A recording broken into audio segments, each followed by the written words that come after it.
It's Nitebob here. We're going to do a special episode about Ace Frehley, who passed away on October 16th. Ace Frehley has been a continuing figure in my life for over 50 years, right? The first time I met him, I went to a club in Queens to see some clients who were rehearsing called ISIS, an all-girl band. Go look them up. This is like 73, right? When I walked in there, I saw this band and I turned to the guys who run this place. I said, I thought Halloween was over. These guys are a little early, don't you think? And then I went and I saw them again at the Diplomat Hotel where they play with the Brats. You should look them up. And with the Band of Planets, you should look them up, especially Binky Phillips. He has a great book about this whole time period, right? Then I saw them yet another time, New Year's Eve. I was doing a show with the Stooges, right? Blue Oyster called the Stooges, a local band called Teenage Lost, and for 15 minutes, Kiss. The fire eating gag, though, was pretty good. He set his hair on fire. The stagehand came out and put a jacket over his head to put his hair out. I'm sitting there going like, this part of the show, I wasn't sure, right? So that was like, okay. And then the place I was working, they go like, you're going to take a PA and a monitor system to what used to be the Fillmore East. And I go, okay. And I was kind of like a drag because we knew there'd be no help. And the funny part was the guy who was working with me was Michael Frondelli. I gave him his first job in the music business.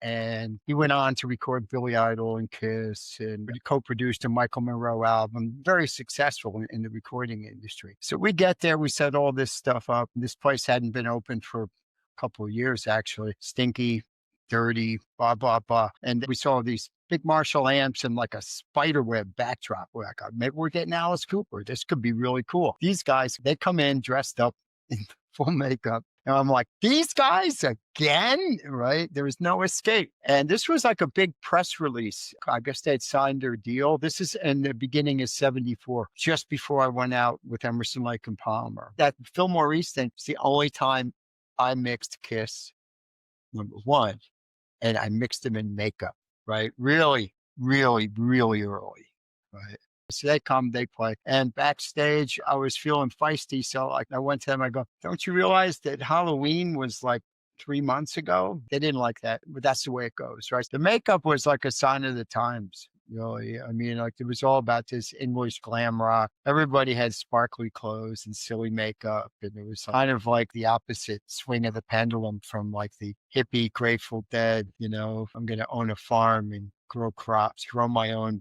vegetables, which was very prevalent, especially in England. But the Kiss guys, you had to be really skinny to cover the glam thing, glam rock or the Ziggy Stardust, the Dolls, all those kind of bands, right? They're all big guys. The guys, except for the drummer, except for Peter. But Ace, Paul, and Gene were like football players. So that girly look wasn't going to really fly with them. So they took it to the other direction. So I went out to do Emerson, Lake and Palmer. Come back, decide to go with the New York Dolls. My first shows with the New York Dolls, the opening act was Kiss. There's no escape, right? So at that time, the English bands ruled the concert stages, right? And Kiss was from New York. The Dolls were from New York. Blah, blah, blah. And they were the opener. And we would just let them use their crappy drum riser. They would always go up halfway and then drop down. This drummer would be mad. There's a lot of yelling going on. Spent a lot more time hanging out together because we're kind of in the same hotels, lower level Holiday Inns and the like. And that's when I really got to know Ace, right? And the rest of the band. And then after that, I go to Aerosmith. They go on their merry way. And I don't see them I was aware that they became really successful by the time that live album came out. It was like kind of rooting for the hometown boys, I mean, it's like, let's give these limeys a good, butt kicking. And we crossed paths, the big Kiss show and all that. And like, if we had a day off, we'd go over and see them and, pokes and fun at them and the like. And then they come see Aerosmith shows. And I left Aerosmith in 79, right? And went off doing other things. And then I went back to Aerosmith in 83, stayed there till 86. They go into rehab. I got to go, right? So I'm home and I get a call from a manager I know. And he goes, Ace Frehley has a solo band called Frehley's Comet. We need a front of house production guy. Are you interested? I went, yeah, I am. So that's when I actually, the first time really touring with Ace Frehley. And it was a lot of fun. I got to tell you, I mean, he was like free of the restrictions of being in Kiss, no makeup, right? He's kind of calling the shots. He had a really good band. We went through drummers like nobody's business, right? And a lot of people don't know this. He was really good at that time with sleight of hand magic and magic tricks, right? He was like a beer guy back then, but he had this Bronx hustling thing that would go on, where he would hustle bartenders and he'd hustle people at pool. And he'd do things, like these mind tricks. He always won. It was kind of interesting to watch. Some of the tricks, it took us a long time to figure out how he did it, right? I once rode on a bus with him and Michael Anderson, the lighting designer. We went from like Buffalo to Manhattan. Everybody else was flying somewhere else. And that's a good long ride. And then he started telling jokes. Right. And it was like Felix the cat, you laugh so hard, your sides ache. He just kept laughing. We're going, stop, no more. And you'd be going like, wait, you got to hear this one about the penguin that walks into a bar. Right. And we just laugh. The best thing I could tell you is go find a copy of Live Plus One, right, which we recorded at the Aragon Ballroom by Andy Johns. First of all, it's like Frehley with a whammy bar. It's kind of different, sign of the times, really, 87. And the band's raging. He's playing great, right? I do a year of Frehley's Comet, then I go off to other things. He goes, makes a second record, blah, blah, blah. We didn't reconnect again until I mixed a show for him in the post 9/11 world. There was a fundraiser for firemen.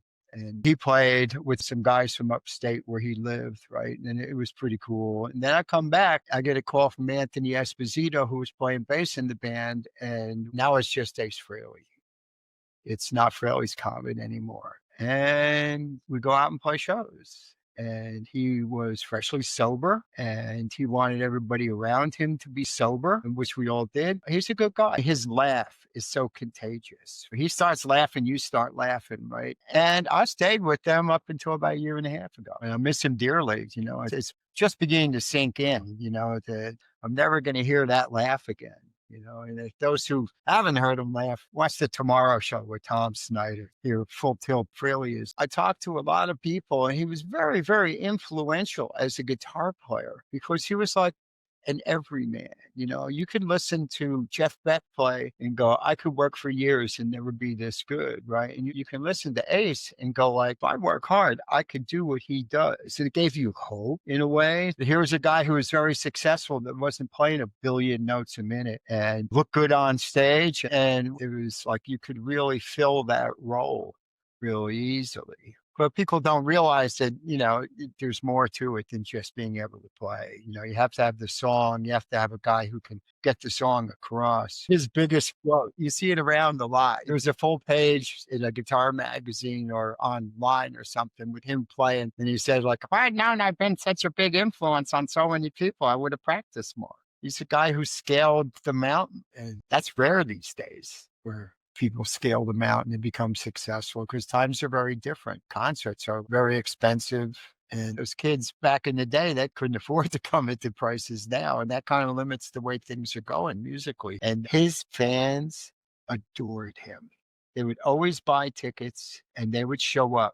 They'd buy a t-shirt, they'd do a meet and greet. He was their guy that they could actually talk to. At one point, I was helping them with the meet and greet. And you'd come over and you'd sit next to them. And he'd tell you, hey, how you doing? Right? And you'd see these people so starstruck like kids, right? That they'd blurt out things sometimes. Like I saw this beautiful girl turn to him and go, is that your real hair? He goes, no, you want to touch it? Right? And like she just melted. And we would use your phone camera to take the picture. And Comet goes, let's see it. Oh no, we got to do that again. Let's do the thumbs thing. Or maybe we should point at your camera. Hey, John, come over here. Hold this kid's camera so he gets a good shot. So he did care about his fan base and they supported him. He did what he wanted to do. So I was invited to Ace Frehley's work. I can talk about it now. It was up in Yonkers at Sinatra's funeral home. How apt, right? So I went there and I walked in. Everything I saw, I went, wow. All four members of KISS in the same room. long time since that's happened. Maybe, Rock and Roll Hall of Fame. And then I walked up because we're, a long history. I mean, I mixed Kiss in 88. I did Paul Stanley's first solo tour in 1989. We've always been kind of friends with Gene. And there they were. There was Peter, there was Gene, there was Paul Stanley, and Ace was taking a nap. His family, he had this thing about family. He considered the band and crew family. And it's like all the guys who played with him pretty much, except a couple who weren't available from like 2007 till the time he passed away, were there. Ryan was there. Jeremy was there. Anthony Esposito was there. Chris Wise was there. Derek Hawkins was there. A lot of the crew guys and techs. Jerry King couldn't be there, but, other guys who had worked for the band for any amount of time. And it was sad. I got to say, that Gene looked crushed, right? Paul, not so much, and Peter, very crushed too. And then at one point, I got in the car and I went out to Huntington, Long Island, and I saw Cheap Trick. I think that he would have liked that, It was uplifting, So miss him dearly, and go out and listen to his music and keep it alive, man. All right, so sign off. See you later. Okay, take care. Bye.